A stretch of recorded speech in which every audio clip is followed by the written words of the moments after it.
Data engineer આ probably future છે, કેમ કે હજી બી એઆઈ ફિગર આઉટ નથી કરી શકતું કે કેવી રીતે પાઇપલાઇન બિલ્ડ કરવાનું, કયું મેનેજ કરવાનું. એઆઈને હજી જોશે, હ્યુમન જોશે કે ભાઈ જે ડેટા આવી રહ્યું છે એ રિલાયબલ ડેટા છે, ક્લીન કેવી રીતે કરવાનું છે, એ બધું છે. તો હજી આ ફ્યુચરમાં રહેવાનું છે.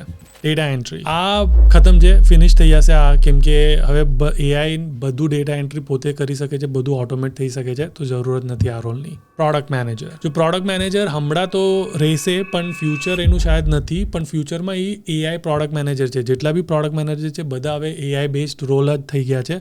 તો અગર તમે રોલ પર નહીં શિફ્ટ થઈ શકો તો તમારું ફ્યુચર આ ખતમ થઈ જશે. ફ્રન્ટ એન્ડ ડેવલપર પ્રોબેબલી ખતમ છે, કેમ કે હવે તમે ભાઈ ક્લાઉડમાં જાઓ, ચેટ જીપીટીમાં જાઓ, એક પ્રોમ્પ્ટ આપશો, આખું વેબસાઇટ બનાવીને આપી દેશે. લવેબલ છે, ઇમર્જન્ટ છે, ક્લાઉડ છે, કેટલા બધા હવે ટૂલ આવી ગયા છે જે ઓટોમેટિક બધું બનાવીને આપી દેશે. તો ખાલી ફ્રન્ટ એન્ડ તો હવે કામ નથી. ફ્રન્ટ એન્ડ પણ આખું પાઇપલાઇન અગર ઓન કરી શકો છો, ક્લાઉડ આવડે છે, ટેસ્ટિંગ આવડે છે, તો શાયદથી તમારું કાંઈ ફ્યુચર હોઈ શકે, પણ ખાલી ફ્રન્ટ એન્ડથી તો કામ નહીં ચાલે. એઆઈ ઓટોમેશન એન્જિનિયર, હા ડેફિનેટલી બહુ મોટું ફ્યુચર છે આમાં. આને હજી એક નામ પણ આપેલું છે, ફોરવર્ડ ડિપ્લોયડ એન્જિનિયર. તો હવે શું છે કે બહુ બધા લોકોને, બધી કંપનીઓને શું છે એઆઈ અડોપ્ટ કરવું છે, પણ ખબર નથી કે કયું એઆઈ લેવાનું, એ લોકોની જે કરંટ સિસ્ટમ છે એને કેવી રીતે કનેક્ટ કરવાનું, ક્લાયન્ટના કસ્ટમરના ફીડબેક છે એ કેવી રીતે કનેક્ટ કરવાનું.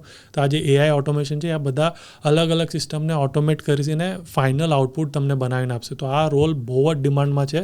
તો અગર તમે શીખી શકતા હો તો ભાઈ જોરદાર થઈ જશે. એટલે આવું બધું અગર તમને ઇન્સાઇટફુલ ઇન્ફોર્મેશન જોતી હોય તો ફોલો કરો, એટલે તમને નેક્સ્ટ ટાઈમ કાંઈ બી માર્કેટમાં ચાલતું હશે, યુએસના માર્કેટમાં, તમને ફટાકથી ખબર પડી જશે.